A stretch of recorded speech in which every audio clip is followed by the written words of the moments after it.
you want.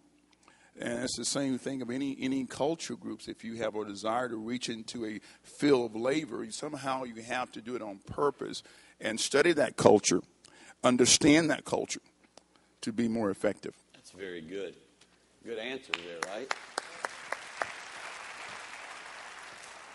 Brother Terry, question from these people. Why does it seem that African Americans are oversensitive when it comes to issues of race? That's a good question. First thing I want to say that, of course, all African Americans don't feel that way. I think that, like Brother Almond said, I don't speak. Turn them up just a little bit. I don't speak for all African Americans, but I do say a lot of it has to do with history. I think when you look back in history and the things that's transpired in history, and some of the issues that African Americans have had to overcome through history, and years of rejection.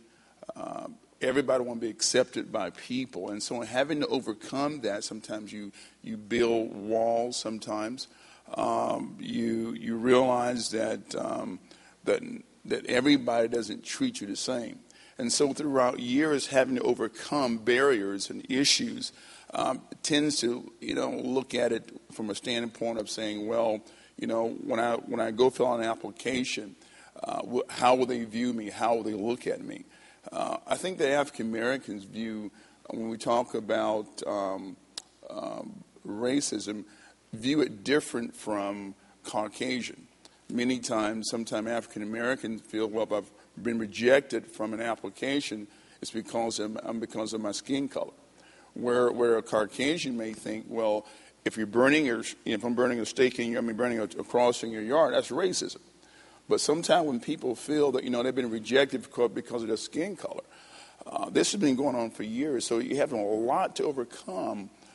And I think the thing about it, we have to see how far people have come. Of course, we'll think about the church. The church is totally different. So we're talking today to the church. And I think the main thing is understanding culture, understanding a person's background, where they come from, who they are. And I think when you study that out, you begin to see, this person is really like me. Want to feel accepted, feel a part. And when you see that, and sometimes we can see ourselves through other people.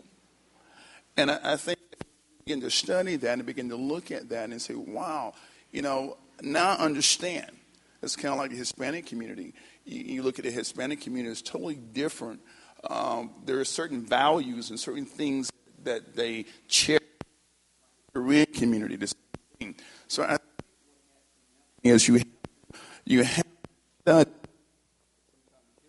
thank you, sometimes history of where people come from and things they've been through. It's kind of like I was a person in my church that had a lot of things to overcome as a child, because they weren't raised with a mother or a father. And so they tend to be more independent. And we think it's just right out rebellion sometimes, but not realizing what that person had to overcome and the survival mentality that person had. And then as she explained to me, she says, Pastor, I've not been rebellious, but I've been a survivor all my life. And so that person had to overcome her lot. And so it's for me as a believer and as a pastor to understand, look how far she's come and begin to work with that. Yes. And for me, number one, to reach out and touch and make a difference.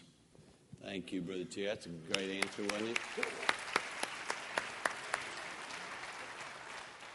Brother Lamonis, questions from these people is selective evangelism based on racial bias acceptable to the Great Commission? Well, the short answer, Brother Mangan, is no, of course. The mandate is to take the Acts 2:38 gospel to every creature. That's the mandate. Yeah. So there's nothing wrong with the mandate. The problem is sometimes with the attitude of the people that's supposed to carry the mandate. Yeah. And when it comes to evangelism to the Spanish community, we had to take in consideration the language. We do